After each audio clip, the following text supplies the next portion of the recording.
Hello there students, welcome back to this video series. This is your instructor Dhruvi Bhatt and today we would be talking about banks and banking. What is meant by bank? What is meant by banking? What are different types of banks? What are different functions of bank? Which is the Central Bank of India? What does Central Bank of India do? All these questions being answered in this little lecture. Starting first with first things, what are the definitions of bank and banking? What is a bank? A bank is a licensed and regulated financial institution that lends money, accepts deposits, and carries out other financial transactions for its clients. Examples can be SBI, ICICI, BOB, etc. What is banking then? All the financial activities that are done by the bank is known as banking. Every function of bank accounts for banking. So banks are the financial institutions which carry out different works assigned to them as a financial institution. They advance loans, they accept deposits, they help people opening up business, they regulate the flow of money in the economy. All these things are done by banks. Let us understand what are different types of banks which are there in our country. What are different types of banks? The first type of banks are commercial banks, also known as joint stock banks. These are the banks who are working for commercial purposes, whose business is banking. They are working just to make a profit. They extend short and mid-term loans up to 10 to 15 years. They extend these loans and in return of these loans, they take interests from different consumers or different customers. Commercial banks are basically of two types. They are private sectors and public sector. Public sector are the banks belonging to government. Private sectors are banks belonging to private players, of course. What are different examples of private banks?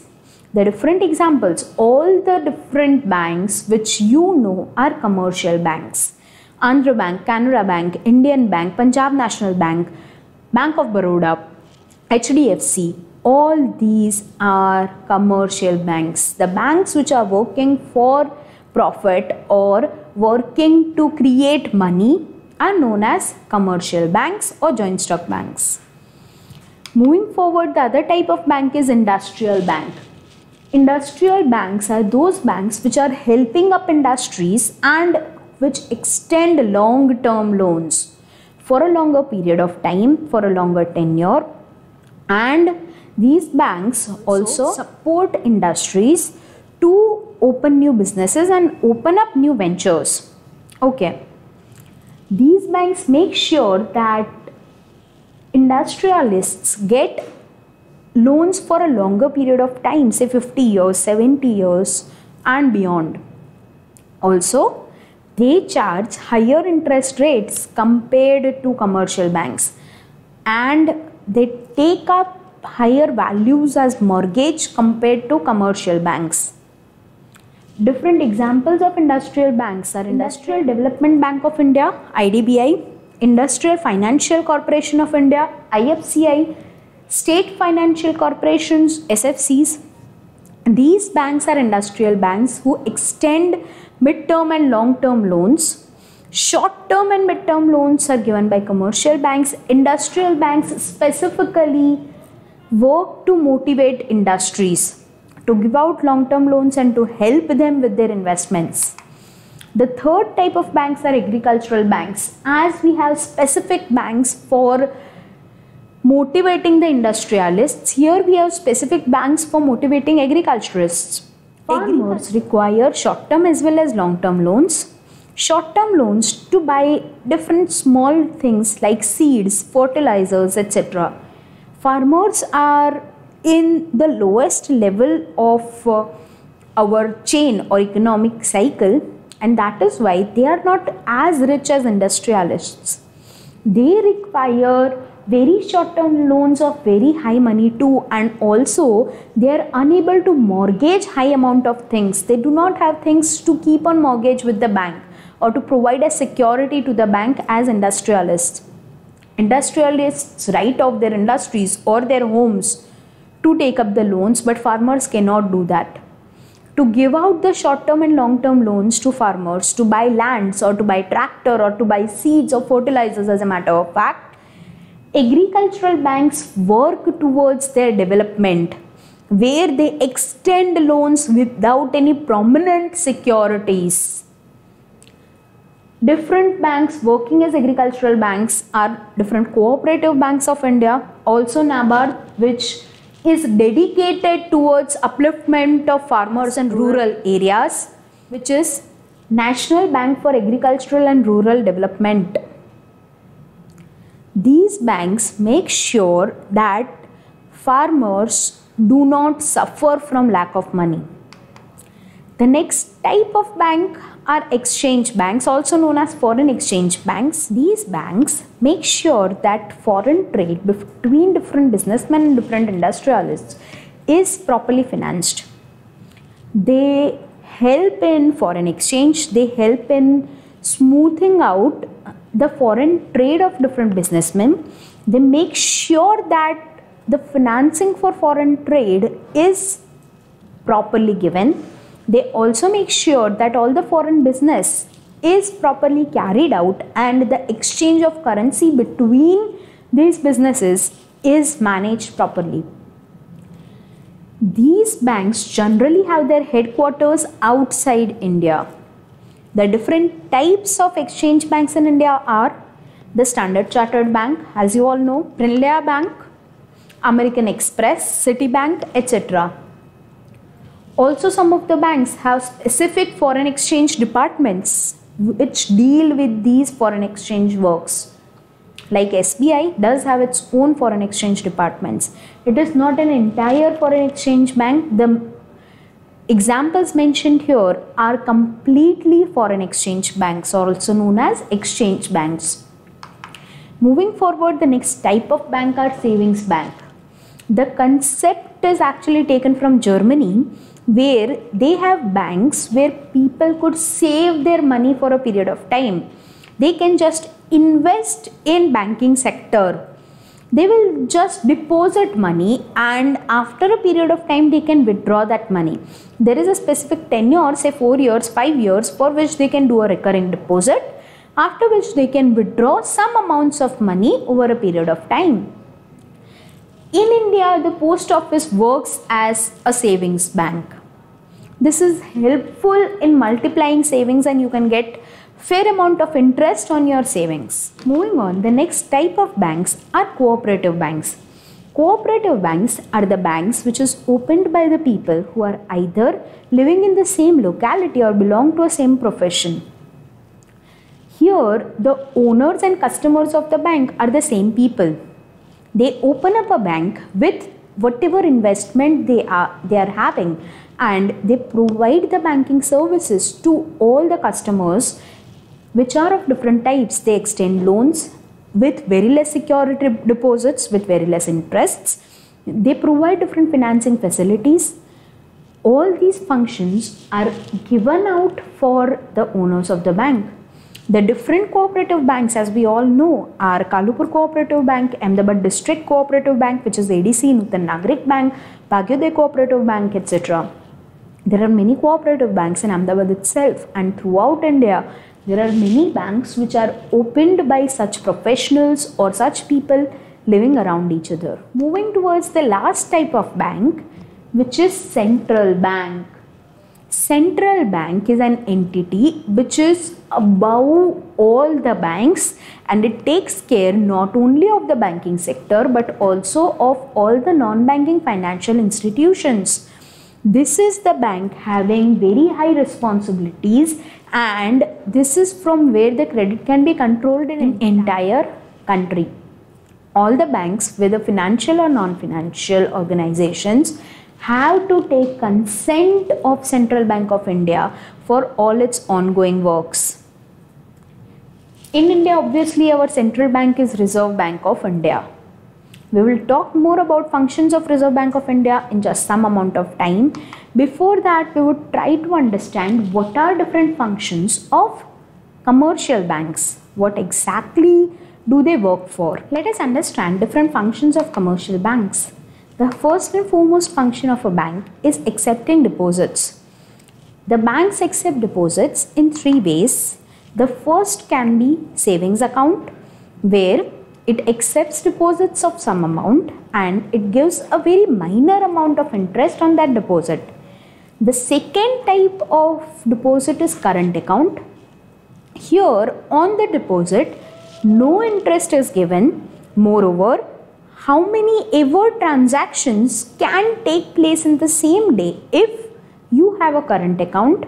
Moreover, unlike savings account, in current account, you can make transactions of high values too on the same day. Current accounts are generally utilized for businessmen because they will require high amount of transactions compared to savings account holder. The last type of deposits are fixed deposits, where the bank will take up the money from the customer for a fixed tenure of time, say 5 years, 10 years, 3 years, whatever according to customer's wish, and the customer cannot withdraw the money up to completion of that tenure. After completion of the tenure, the customer will get the money back along with some interest. So that is a fixed deposit. Other function of bank is advancing loans. It gives out to the customer different types of loans for utilization of business purposes. The first type of loan is directly a cash credit, where a loan is passed and the amount of loan is directly credited in the account of their customer. The second type of loan is call loan. Call loan is a loan which is extended for a very short period of time. It is mostly taken by brokers. It has very high interest, but it is taken for a less period of time, say 10 days, 15 days.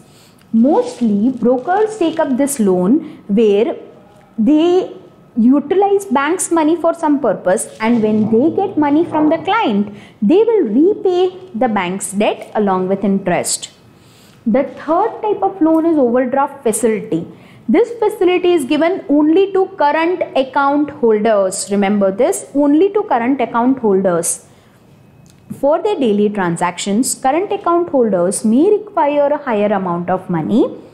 To make sure that they are given this money, banks will give a limit of overdraft capacity. Suppose I am a current account holder and I have 50,000 rupees in my bank account right now. Bank will give me an overdraft capacity of up to 10 lakh rupees.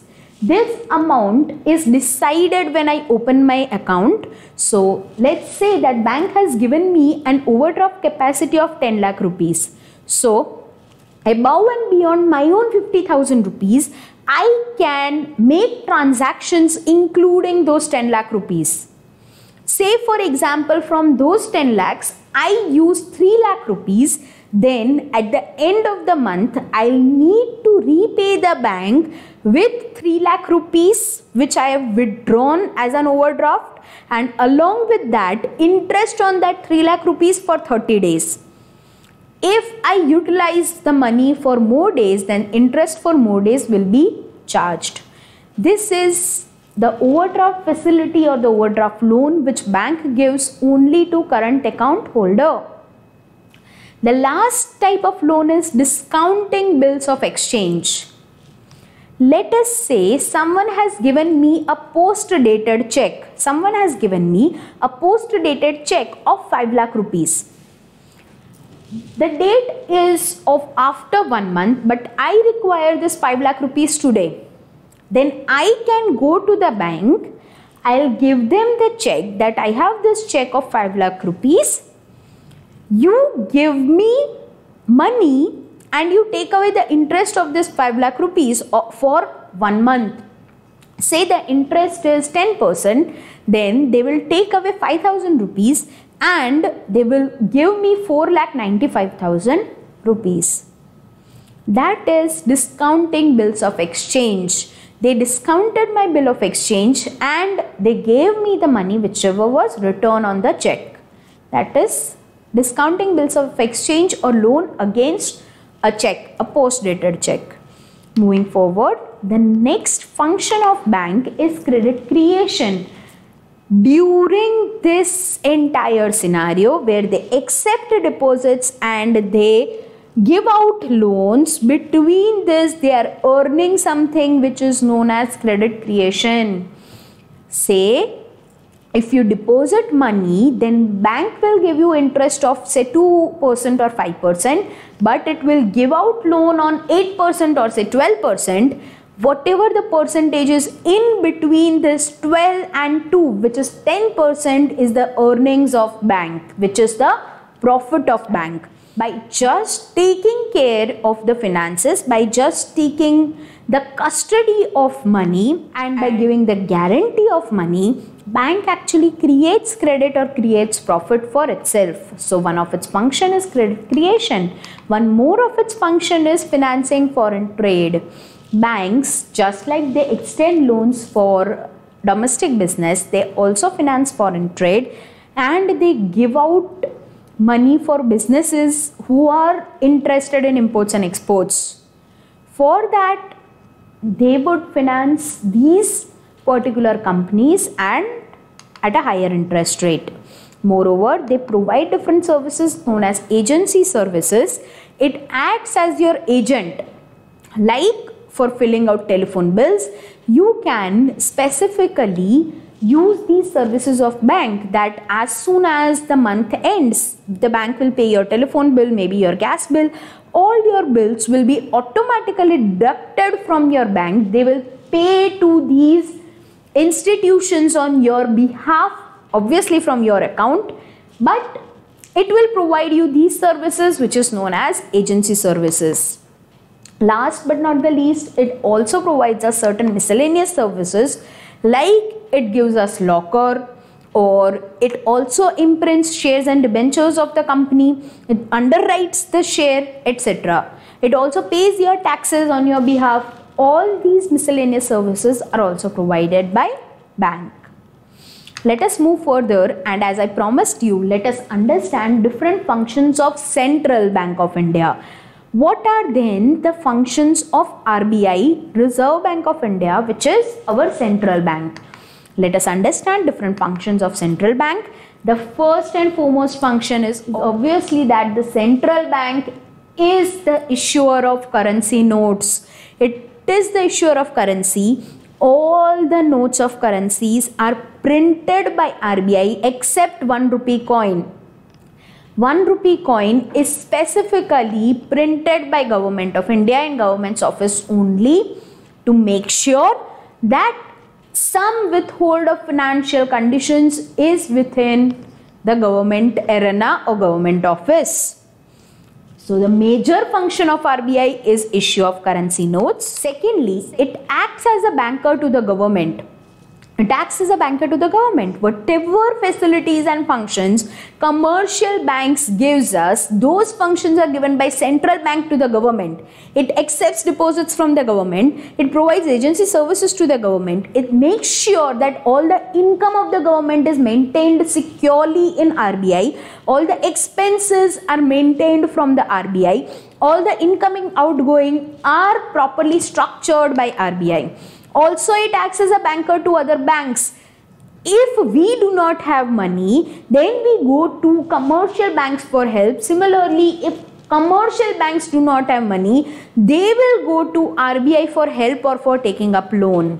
They are a banker to other bank and the lender of last resort.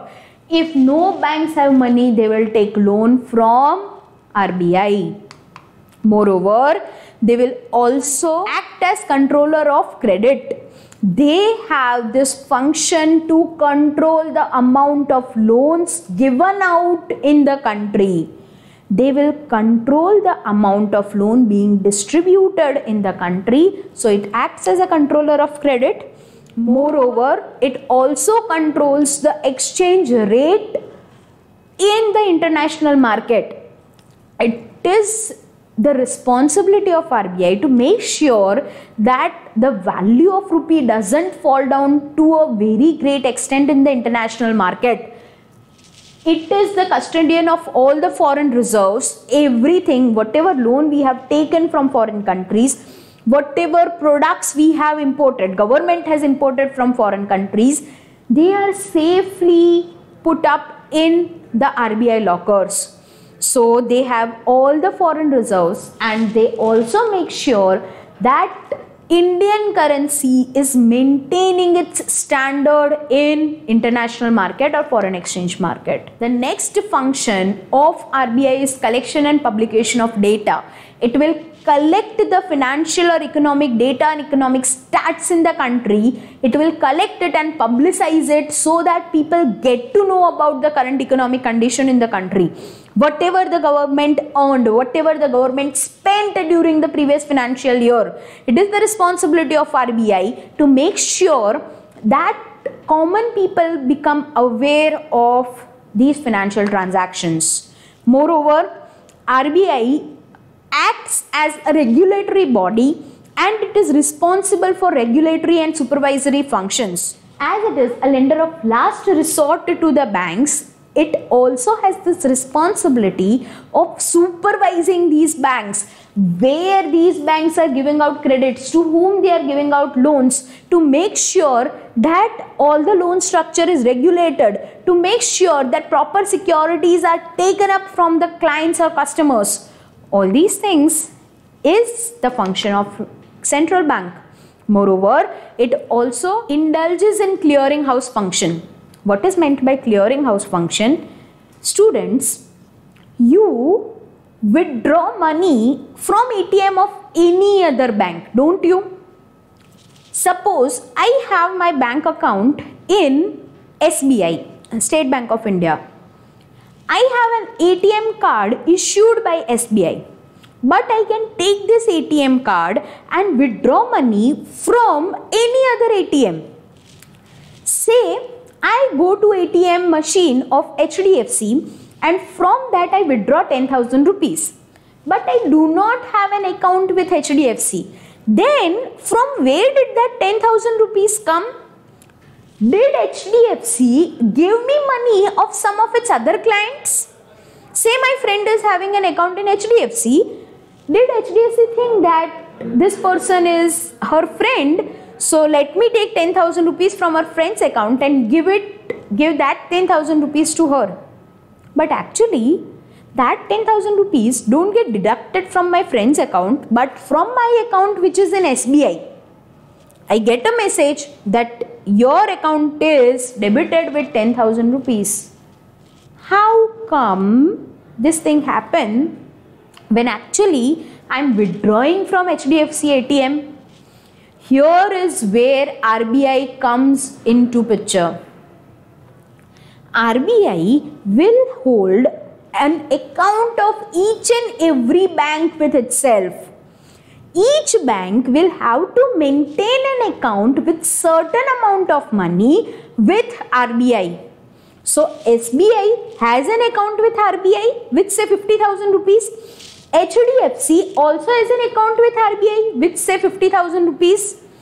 When I withdraw 10,000 rupees from ATM machine of HDFC, that 10,000 rupees are deducted from HDFC's account with RBI.